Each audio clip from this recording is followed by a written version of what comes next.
జపాన్లో satellite research చేస్తున్నప్పుడు wireless power transmission మీద సన్ అండ్ డిస్టెన్స్ ఎర్త్ నుంచి ఎంత దూరం అనే దాని గురించి ప్రిసైజ్ గా నేర్చుకున్నాం. బట్ ఇక్కడ షాక్ ఏంటంటే 400 years బ్యాక్ ఒక భక్తి శ్లోకంలో నాసా కన్నా ముందే సన్ అండ్ ఎర్త్ దూరాన్ని అలైన్ చేయబడింది. ఏంటిది? కోఇన్సిడెన్సా అంటే లెట్స్ రికార్డ్ హనుమాన్ చాలీసా. చిన్నప్పుడు మా నాన్నగారు నేను మా తమ్ముడు పడుకునేటప్పుడు హనుమాన్ చాలీసా చదివేవారు. అందులో ఒక లైన్ ఉంది, అది బ్రహ్మాండమైన సీక్రెట్. అది యుగ సహస్ర యోజన పర భాను లీలియో తాహి మధుర ఫల జాను అని. దీని అర్థం ఏంటి? హనుమంతుల వారు cross the distance to sun thinking it was a మధురమైన ఫలం అని.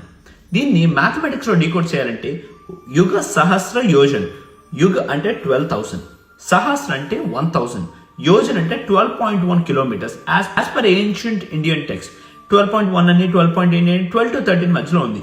సో దీన్ని క్యాలిక్యులేట్ చేస్తే 12,000 multiplied by 1000 multiplied by 12.1 equal to 145,200,000 kilometres. ఇది widely accepted decoding method, especially Surya Siddhanta ప్రకారం based on astronomical interpretation. NASA ఏం చెప్తుంది? 1 astronomical unit is 149,597,870.7 కిలోమీటర్స్ అని. Average earth to sun distance అని NASA solar system interpretation explorations ప్రకారం.